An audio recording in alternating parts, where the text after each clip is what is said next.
On a bright and warm afternoon, the quiet streets of the neighborhood basked in their usual peacefulness. Clara, a lively 10-year-old, rushed through the sidewalks, her arms full as she balanced several grocery bags, hurrying to assist her mother with the errands. She had always been a helpful child, eager to make things easier for her family. Subscribe to the channel and click on the notification. Help this channel reach 1,000 subscribers. This way YouTube will deliver this content to more people who will benefit. I count on your help. As she turned a corner, Clara noticed an elderly woman slowly making her way across the street, seemingly oblivious to the car speeding toward her.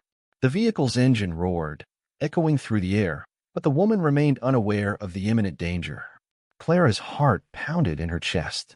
Without a second thought, she let go of her bags, which scattered across the pavement, and sprinted with all her might toward the woman, her small feet barely touching the ground.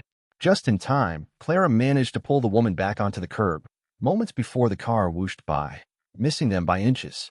Mrs. Thompson, the elderly lady, was left gasping for air, her face pale and her hands trembling.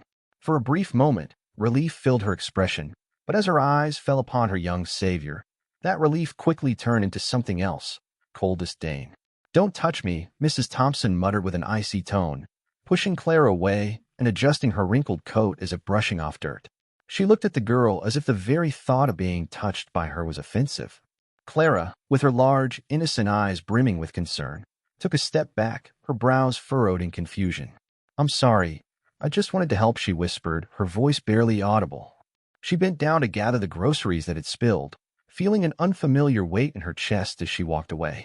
Weeks passed, and the calm of the neighborhood was shattered by the disappearance of Clara.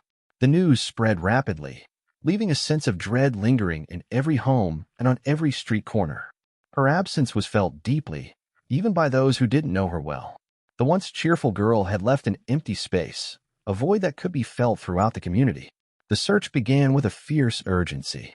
Neighbors gathered in groups, walking through alleys and combing through parks, calling out Clara's name into the evening air.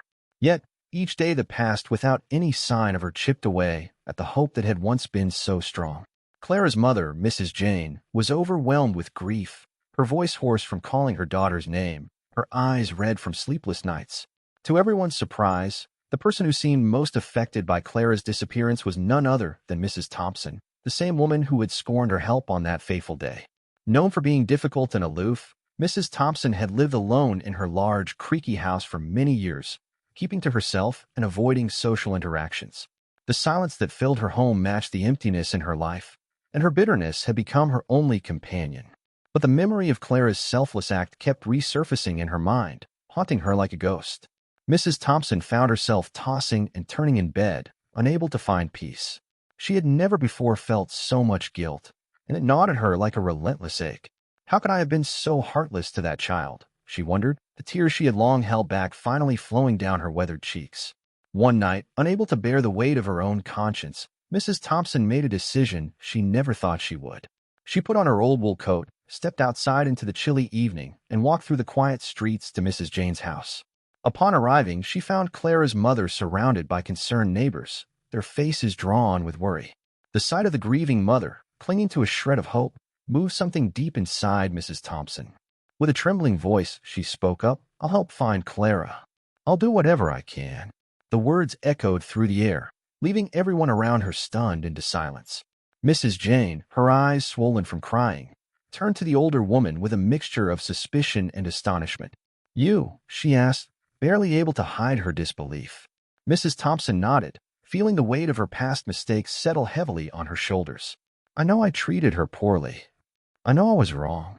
But please, let me try to make it right," she said, her voice carrying a sincerity that she hadn't shown in years. It was clear to her that this was more than just a chance to help. It was an opportunity for redemption. Determined to make a difference, Mrs. Thompson went further than anyone expected. She hired a private investigator, offered a reward for any information, and even made donations to support the search efforts. Her actions were uncharacteristic of the woman the neighborhood thought they knew, but it soon became clear that something had changed within her. She joined the community in organizing nightly patrols, walking through parks, fields, and every corner of the neighborhood where Clara might be found. For the first time in years, Mrs. Thompson found herself surrounded by others, working toward a common goal. The loneliness that had once defined her life seemed to fade, replaced by a new sense of purpose and connection. One afternoon, Emma, a friend of Clara's from school, approached Mrs. Thompson as she coordinated a search team. "Do you think we'll find Clara?" Emma asked, her young voice trembling with emotion. Mrs. Thompson, though unfamiliar with comforting children, felt an unexpected strength fill her. She knelt down, meeting Emma's worried eyes with a steady gaze. "Yes, Emma. I promise we will find her," she said with a confidence that surprised even herself. Mrs. Thompson's transformation became a topic of conversation among the neighbors.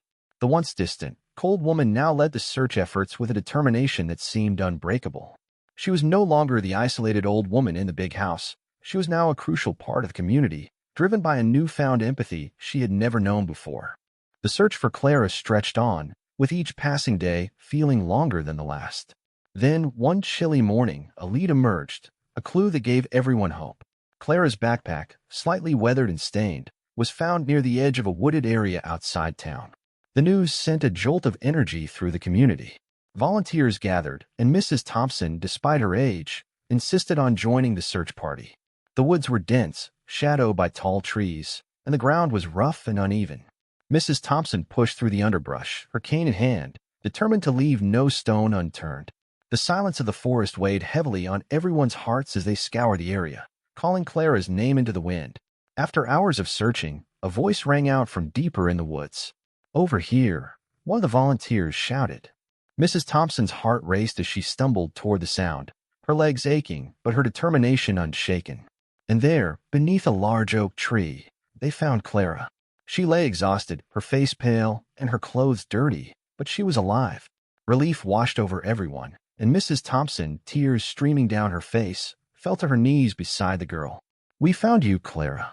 You're safe now," she whispered, her voice trembling with emotion. Clara was quickly taken to the hospital, where doctors assured everyone that she would make a full recovery. As the news spread, the neighborhood celebrated together, united not only by the relief of finding Clara but by the unexpected bond that had formed among them. Mrs. Thompson, who had once been the source of scorn, now found herself embraced by a community that had seen her change. She visited Clara every day at the hospital, sitting beside her bed, reading to her and offering comfort.